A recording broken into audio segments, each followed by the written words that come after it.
ప్రెగ్టాక్స్ ఛానల్కి ఘన స్వాగతం. 2024 జూన్ 4న ఆంధ్రప్రదేశ్లో అసెంబ్లీ ఎన్నికల ఫలితాలు రాబోతున్న నేపథ్యంలో రాజకీయాలంటే ఆసక్తి ఉన్న అందరూ ఎన్నో అంశాలపై దృష్టి పెట్టారు. గత ఎన్నికల్లో ఏ నియోజకవర్గం నుంచి ఎవరు విజయం సాధించారు, ఎంత మెజారిటీతో విజయం సాధించారు, ఇలా ఎన్నో అంశాలు అందరిలో ఎంతో ఆసక్తిని రేకెత్తిస్తున్నాయి. అయితే భారీ తేడాతో ఓడిపోతే ఎన్నికల్లో ఏమీ అనిపించదు, కానీ గెలుపుకి అతి చేరువుగా వచ్చి అతి తక్కువ తేడాతో 5 సంవత్సరాల పాటు ఒక నియోజకవర్గ ఎమ్మెల్యేగా ప్రజలకు సేవలు అందించే మహత్తర అవకాశాన్ని కోల్పోవడం మాత్రం ఓడిపోయిన నాయకులు, వారి అభిమానులు, కుటుంబ సభ్యులు, అనుచరులు, సహచరులు అందరిలోనూ ఎంతో బాధను కలిగిస్తుంది. కానీ తక్కువ తేడాతో చావు తప్పి కన్నులొట్టబోయి త్రుటిలో ఓటమిని తప్పించుకున్న వారి ఆనందానికి మాత్రం అవధులుండవని చెప్పొచ్చు. ప్రస్తుతం ఈ వీడియోలో మనం మాట్లాడుకోబోతున్న అంశం కూడా అదే. 2019 ఎన్నికల్లో అతి తక్కువ తేడాతో విజయం సాధించి ఎమ్మెల్యేగా అసెంబ్లీలో అడుగుపెట్టిన 10 మంది రాజకీయ నాయకుల గురించి ఈ వీడియోలో తెలుసుకుందాం. ఈ జాబితాలో 10వ స్థానంలో నిలిచిన ఎమ్మెల్యే అనంతపురం జిల్లా ఉరవకొండ నియోజకవర్గం నుంచి ఎమ్మెల్యేగా విజయం సాధించిన సీనియర్ తెలుగుదేశం పార్టీ నాయకులు పయ్యావుల కేశవ్ గారి గురించి చెప్పుకోవాలి.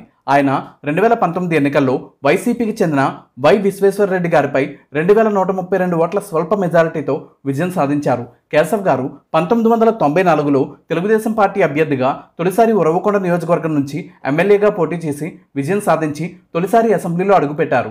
అప్పటి నుంచి ఇప్పటి వరకు వరుసగా 6 సార్లు ఇదే నియోజకవర్గం నుంచి పోటీ చేసి 4 సార్లు విజయం సాధించారు. ఒకసారి ఎమ్మెల్సీగా కూడా సేవలందించారు. గత ఎన్నికల్లో వైసీపీ ప్రభంజనంతో రాయలసీమ మొత్తం మీద 52 స్థానాలకు గాను తెలుగుదేశం పార్టీ కేవలం 3 సీట్లు మాత్రమే సాధించగలిగింది. ఆ ముగ్గురిలో ఒకరిగా నిలిచారు కేశవ్. మిగతా ఇద్దరు తెలుగుదేశం పార్టీ అధినేత నారా చంద్రబాబు నాయుడు గారు, అలాగే నటసింహం నందమూరి బాలకృష్ణ గారు కావడం విశేషం.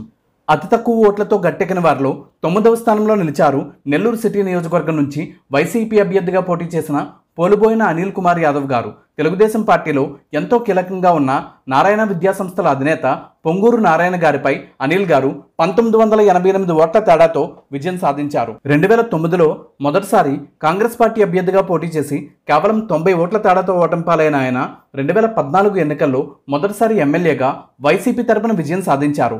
2019 ఎన్నికల్లో మరోసారి వైసీపీ అభ్యర్థిగానే బరిలో దిగి విజయం సాధించడమే కాకుండా 2019 జూన్ 8 నుంచి 2022 ఏప్రిల్ 7 వరకు అత్యంత కీలకమైన నీటిపారుదల శాఖ మంత్రిగా సేవలందించారు. అత్యంత స్వల్ప మెజారిటీతో విజయం సాధించిన వారిలో 8వ స్థానంలో నిలిచారు సీనియర్ తెలుగుదేశం పార్టీ నాయకులు, మాజీ మంత్రి గంటా శ్రీనివాసరావు గారు. ఆయన కేవలం 1944 ఓట్ల మెజారిటీతో వైసీపీకి చెందిన కమ్ముల కన్నప్పరాజు గారిపై విజయం సాధించారు. గంటా శ్రీనివాసరావు గారు 1999లో మొట్టమొదటిసారి అనకాపల్లి ఎంపీగా విజయం సాధించి తన రాజకీయ ప్రస్థానాన్ని మొదలుపెట్టారు. ఆ తర్వాత 2004లో తెలుగుదేశం పార్టీ తరపున చోడవరం ఎమ్మెల్యే అభ్యర్థిగా విజయం సాధించిన ఆయన 2009 ఎన్నికల్లో ప్రజారాజ్యం పార్టీలో చేరి అనకాపల్లి ఎమ్మెల్యేగా విజయం సాధించారు. కాంగ్రెస్ పార్టీలో ప్రజారాజ్యం పార్టీని విలీనం చేసిన తర్వాత 2012 నుంచి 2014 వరకు కిరణ్ కుమార్ రెడ్డి గారి కేబినెట్లో కూడా మంత్రిగా సేవలందించిన ఆయన మళ్లీ తెలుగుదేశం పార్టీలో చేరి 2014 ఎన్నికల్లో భీమిలి ఎమ్మెల్యేగా విజయం సాధించి చంద్రబాబు గారి కేబినెట్లో మానవ వనరుల అభివృద్ధి శాఖ మంత్రిగా పనిచేశారు.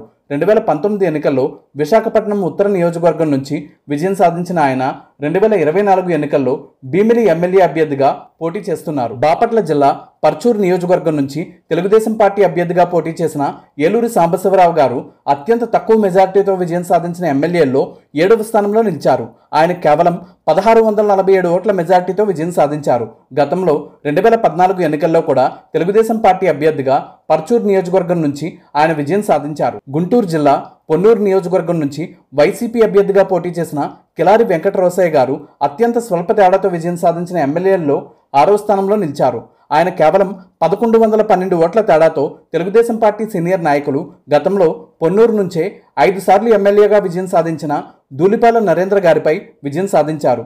రోసయ్య గారు 2009 ఎన్నికల్లోనే తొలిసారి ప్రజారాజ్యం పార్టీ తరపున తెనాలి నుంచి పోటీ చేసి ఓటంపాలయ్యారు. ఆ తర్వాత వైసీపీలో చేరిన ఆయన 2019 ఎన్నికల్లో పొన్నూరు నుంచి విజయం సాధించారు. 2024 ఎన్నికల్లో ఆయన గుంటూరు నుంచి ఎంపీ అభ్యర్థిగా ఎన్నికల బరిలో నిలిచారు. ప్రకాశం జిల్లా కొండపి నియోజకవర్గం నుంచి తెలుగుదేశం పార్టీ అభ్యర్థిగా బరిలో దిగిన డోల శ్రీబాల వీరాంజనేయ స్వామి గారు అతి తక్కువ మెజార్టీతో విజయం సాధించిన శాసనసభ్యుల్లో 5వ స్థానంలో నిలిచారు. ఆయన కేవలం 1024 ఓట్ల మెజార్టీతో తన సమీప ప్రత్యర్థి వైసీపీ అభ్యర్థి మాదాసి వెంకయ్య గారిపై విజయం సాధించారు. ఆయన 2014 ఎన్నికల్లో కూడా కొండపి నియోజకవర్గం నుంచి విజయం సాధించారు. జూనియర్ ఎన్టీఆర్ గారికి, కొడాలి నాని గారికి అత్యంత సన్నిహితుడిగా పేరు తెచ్చుకున్న వల్లభనేని వంశీ గారు అత్యంత తక్కువ మెజారిటీతో 2019 ఎన్నికల్లో విజయం సాధించిన వారిలో 4వ స్థానంలో నిలిచారు. ఆయన కేవలం 838 ఓట్ల మెజారిటీతో తెలుగుదేశం పార్టీ అభ్యర్థిగా గన్నవరం నియోజకవర్గం నుండి విజయం సాధించి ఆ తర్వాత వైసీపీకి అనుకూలంగా మారారు. 2024 ఎన్నికల్లో వైసీపీ తరపున ఎమ్మెల్యేగా పోటీ చేస్తున్న వంశీ గారు 2014 ఎన్నికల్లో కూడా గన్నవరం నుంచే ఎమ్మెల్యేగా విజయం సాధించారు. అతి తక్కువ మెజార్టీతో ఎమ్మెల్యేగా విజయం సాధించిన వారిలో 3వ స్థానంలో నిలిచారు. జనసేన పార్టీ తరపున ఎమ్మెల్యేగా విజయం సాధించిన ఒకే ఒక్క అభ్యర్థి రాపాక వరప్రసాదరావు గారు. ఆయన కేవలం 814 ఓట్ల మెజార్టీతో విజయం సాధించారు. 2024 ఎన్నికల్లో ఆయన వైసీపీ తరపున అమలాపురం ఎంపీ అభ్యర్థిగా బరిలో దిగుతున్నారు. 2009లో కాంగ్రెస్ పార్టీ అభ్యర్థిగా మొదటిసారి ఎమ్మెల్యేగా ఎన్నికైన ఆయన 2014 ఎన్నికల్లో ఇండిపెండెంట్గా పోటీ చేసి ఓటంపాలయ్యారు. 2019 ఎన్నికల్లో అతి తక్కువ మెజార్టీతో ఎమ్మెల్యేగా విజయం సాధించిన శాసనసభ్యుల్లో 2వ స్థానంలో నిలిచారు. తిరుపతి నుంచి వైసీపీ అభ్యర్థిగా పోటీ చేసిన బొమ్మన కరుణాకర్ రెడ్డి గారు. ఆయన 708 ఓట్ల మెజార్టీతో విజయం సాధించారు. వైఎస్ కుటుంబానికి అత్యంత సన్నిహితుడిగా పేరు తెచ్చుకున్న కరుణాకర్ రెడ్డి గారు 2012లో జరిగిన ఉప ఎన్నికల్లో కూడా వైసీపీ అభ్యర్థిగా ఎమ్మెల్యేగా విజయం సాధించారు. 2014 ఎన్నికల్లో ఓటంపాలైన ఆయన 2019 ఎన్నికల్లో మరోసారి విజయం సాధించారు. 2006 నుంచి 2008 వరకు టీటీడీ చైర్మన్గా కూడా సేవలందించిన కరుణాకర్ రెడ్డి గారు 2023 ఆగస్టులో మరోసారి టీటీడీ చైర్మన్గా ఎన్నికయ్యారు. ఇక అందరికంటే అదృష్టవంతుడంటే విజయవాడ సెంట్రల్ నియోజకవర్గం నుంచి వైసీపీ అభ్యర్థిగా పోటీ చేసి విజయం సాధించిన మల్లాది విష్ణు గారి గురించే చెప్పుకోవాలి. ఆయన 2019 ఎన్నికల్లో పోటీ చేసిన అందరు అభ్యర్థుల్లో కల్లా అత్యంత తక్కువ మెజారిటీతో విజయం సాధించిన వారి జాబితాలో ప్రథమ స్థానంలో నిలిచారు. ఆయన కేవలం 25 ఓట్ల మెజార్టీతో సీనియర్ తెలుగుదేశం పార్టీ నాయకులు బోండా ఉమ్మగారిపై ఎమ్మెల్యేగా విజయం సాధించారు. కాంగ్రెస్ పార్టీ అభ్యర్థిగా 2009లో మొదటిసారి ఎమ్మెల్యేగా విజయం సాధించిన విష్ణు గారు విజయవాడ అర్బన్ డెవలప్మెంట్ అథారిటీ చైర్మన్గా కూడా గతంలో సేవలందించారు. 2019 ఎన్నికల్లో అదృష్టవంతులుగా ఈ 10 మంది నాయకులు నిలిస్తే 2024 ఎన్నికల్లో ఇలా అతి తక్కువ మెజార్టీతో విజయం సాధించిన నాయకుల గురించి తెలియాలంటే మరికొన్ని రోజులు వేచి చూడాల్సిందే. ఇదండి మన వీడియో. ఈ వీడియో మీకు నచ్చిందా? నచ్చితే మాదొక చిన్న విన్నపం, మన ఛానల్లో మనం చేసే ప్రతి వీడియో వెనక ఎంతో కష్టం ఉంటుంది. ఆ కష్టానికి మీరు ఇచ్చే ప్రతిఫలం మన ఛానల్లో ఇతర వీడియోలు కూడా ఒకసారి చూడండి. మన వీడియోస్ అండ్ కంటెంట్ మీకు నచ్చితే మీ లైక్స్, కామెంట్స్, షేర్స్తో పాటు మన ఛానల్ని సబ్స్క్రైబ్ చేసి పక్కనే ఉన్న బెల్ ఐకాన్ని ప్రెస్ చేసి ఆల్ నోటిఫికేషన్స్ యాక్టివేట్ చేయడం ద్వారా మన ఛానల్ కుటుంబ సభ్యుల్లో ఒకరిగా చేరిపోండి. ఇంకా మన ఛానల్లో ఎలాంటి వీడియోలు రావాలనుకుంటున్నారో, ఎవరి బయోగ్రఫీ వీడియో చూడాలనుకుంటున్నారో తప్పకుండా కామెంట్ సెక్షన్లో తెలియజేయండి. ఈ వీడియోని చివరి వరకు చూసినందుకు ధన్యవాదాలతో మీ మిమిక్రీ ప్రవీణ్. Thank you.